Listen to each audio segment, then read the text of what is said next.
প্রিয় দর্শক, আসসালামু আলাইকুম। সবাইকে স্বাগতম জানিয়ে শুরু করছি আমার আজকের পর্ব। আজকে আমি আপনাদের রেস্টুরেন্টে যেভাবে পরোটা তৈরি করা হয় সেই রেসিপিটি শেয়ার করব। এই পরোটা একেবারে নরম তুলতুলে হবে। পরোটা অনেকেরই শক্ত হয়ে যায়, তো আজকে আমি আপনাদের দেখাবো কিভাবে রেস্টুরেন্টের মতো নরম তুলতুলে পরোটা বানানো যায়। প্রথম একটি মিক্সিং বলে 2 কাপ পরিমাণ ময়দা নিয়ে নিচ্ছি। এখন দিয়ে দেব স্বাদ অনুযায়ী লবণ। 1 চা চামচ পরিমাণ চিনি দিয়ে দিচ্ছি। শুকনো উপকরণগুলো হ্যান্ড বিটার দিয়ে খুব ভালো করে মিশিয়ে নেব। এর মধ্যে হালকা গরম পানি পরিমাণ মতো দিয়ে দিচ্ছি।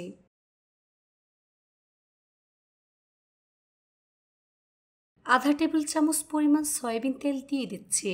এবার একটি ডিম ভেঙে দিয়ে দিচ্ছি। তারপর হাত দিয়ে খুব ভালো করে ফেটিয়ে নিতে হবে। এখানে অবশ্যই ডিমটা ব্যবহার করবেন, এতে করে পরোটা অনেক বেশি নরম তুলতুলে হয়। ডিম ময়দার সাথে খুব ভালো করে মিশিয়ে নিচ্ছি।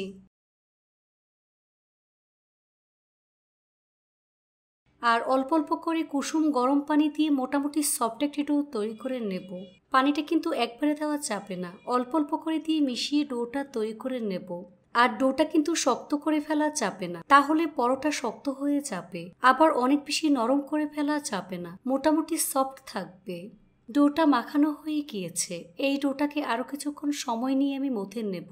এই কাজটা একটু সময় নিয়ে ধৈর্য ধরে করবেন। উপরে কিছুটা পরিমাণ তেল মেখে নিচ্ছি, এতে করে ডোটা ড্রাই হয়ে যাবে না, একেবারে সফট থাকবে। কিচেন টাওয়াল দিয়ে ঢেকে দিচ্ছি। তারপর ঢাকনা দিয়ে ঢেকে রেখে দেব প্রায় 10 মিনিটের মতো।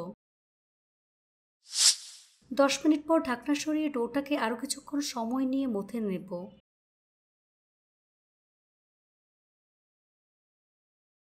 এবার ডোটাকে বোর্ডের উপর নিয়ে নিচ্ছি আর হাত দিয়ে এভাবে একটু চেপে চ্যাপটা করে নিচ্ছি।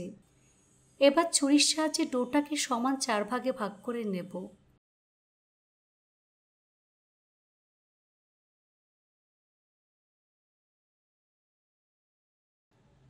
এবার এখান থেকে একটি লেচি নিয়ে ঠিক এভাবে গোল বলের মতো আমি তৈরি করে নেব।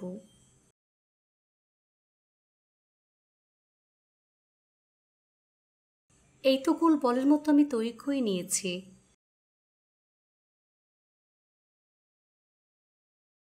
সবগুলো লেচি একইভাবে গোল বলের মতো আমি তৈরি করে নিয়েছি।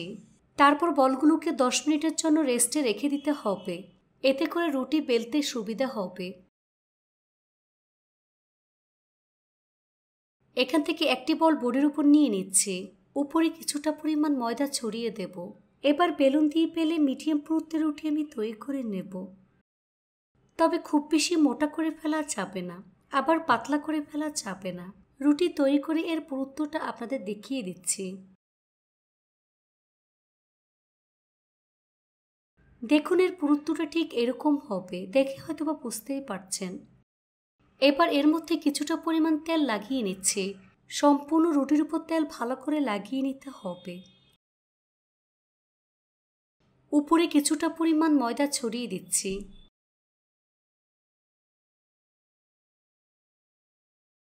এবার রুটির এক সাইড থেকে ঠিক এভাবে লম্বালম্বি করে কেটে নিচ্ছি। তারপর এক সাইড থেকে ঠিক এভাবে ঘুরিয়ে ঘুরিয়ে ফোল্ড করে নেব।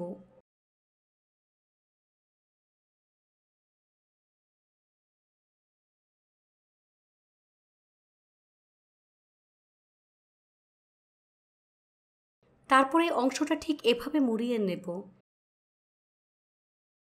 তারপর ঠিক এভাবে বসিয়ে হাত দিয়ে ঠিক এভাবে মুড়িয়ে নিচ্ছি। দেখে হয়তোবা বুঝতেই পারছেন কাজটা আমি কিভাবে করছি। এবার আলতোভাবে চেপে চ্যাপটা করে নিচ্ছি। এই তো একটি তৈরি করে নিয়েছি। একইভাবে বাকিগুলো তৈরি করে নিতে হবে। সবগুলো একইভাবে মুড়িয়ে 10 মিনিটের জন্য রেস্টে রেখে দিতে হবে। এবার এখান থেকে একটি অংশ বোর্ডের উপর আমি নিয়ে নিচ্ছি। বোর্ডের মধ্যে ভালো করে তেল লাগিয়ে নিতে হবে। তারপরে লেচিটাকে হাত দিয়ে চেপে চ্যাপটা করে নেব।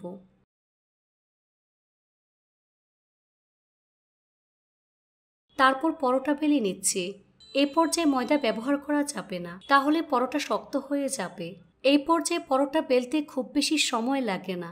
রেস্টে রাখায় পরোটা খুব সহজে বেলা হয়ে যায়। আর পরোটা খুব বেশি মোটা করে ফেলা যাবে না, আবার অনেক বেশি পাতলা করে ফেলা যাবে না।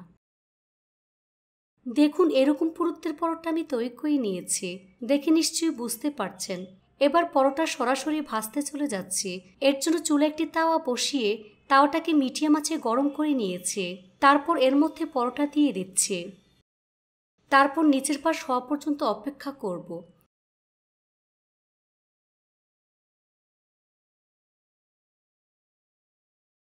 নিচের পাশ যখন হালকা ভাজা হয়ে যাবে, এ পর্যায়ে পরিমাণ মতো তেল দিয়ে দিচ্ছি। তারপর উল্টে দেব। এ পর্যায়ে 1 মিনিটের বেশি ভাজা যাবে না, তাহলে পরোটা শক্ত হয়ে যাবে। 1 মিনিট পর পরোটা আমি উল্টে দিচ্ছি। আর চুলার আঁচ মিডিয়াম লোতে থাকবে। এতে করে পরোটা খুব সুন্দরভাবে ফুলে উঠবে। এভাবে কিছুক্ষণ পরপর উল্টে পাল্টে গোল্ডেন ব্রাউন কালার এবং ক্রিস্পি করে ভেজে নিতে হবে। এই পরোটা বাসায় একবার তৈরি করার পর আর কখনো রেস্টুরেন্ট কিংবা হোটেল থেকে কিনে খাওয়ার ইচ্ছে হবে না। বাসায় খুব সহজে তৈরি করে নিতে পারবেন। এভাবে কয়েকবার উল্টে পাল্টে পরোটা ভেজে নিয়েছি। দেখুন, খুব সুন্দর কালার চলে এসেছে। এখন পরোটা প্লেটের মধ্যে নিয়ে নিচ্ছি। আপনাদের বোঝার জন্য একইভাবে আরেকটি ভেজে দেখিয়ে দিচ্ছি। এই পরোটা একইভাবে উল্টে পাল্টে গোল্ডেন ব্রাউন কালার করে ভাজতে হবে।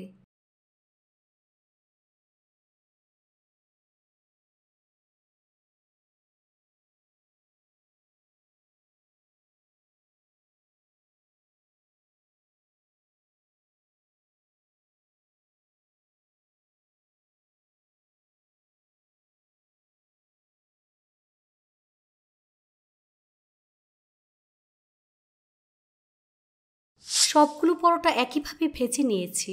দেখুন, দেখতে মাশাআল্লাহ কতটা সুন্দর এবং কতটা লোভনীয় হয়েছে। এটা শুধু দেখতেই সুন্দর না, খেতে অসম্ভব মজার হয়েছে। এই পরোটা অনেক বেশি নরম তুলতুলে হয়েছে। এখন একটি পরোটা হাতের মধ্যে নিয়ে দেখিয়ে দিচ্ছি ঠিক কতটা সফট হয়েছে। দেখুন আমার পরোটা কতটা সফট হয়েছে। এভাবে একবার তৈরি করলে নিজেই বুঝতে পারবেন ঠিক কতটা পারফেক্ট হয়েছে। এভাবে একবার হলেও তৈরি করে দেখবেন আর আমাকে কমেন্টস করে জানাবেন রেসিপিটি কেমন লেগেছে। সবাই অনেক বেশি ভালো থাকবেন। আল্লাহ হাফেজ।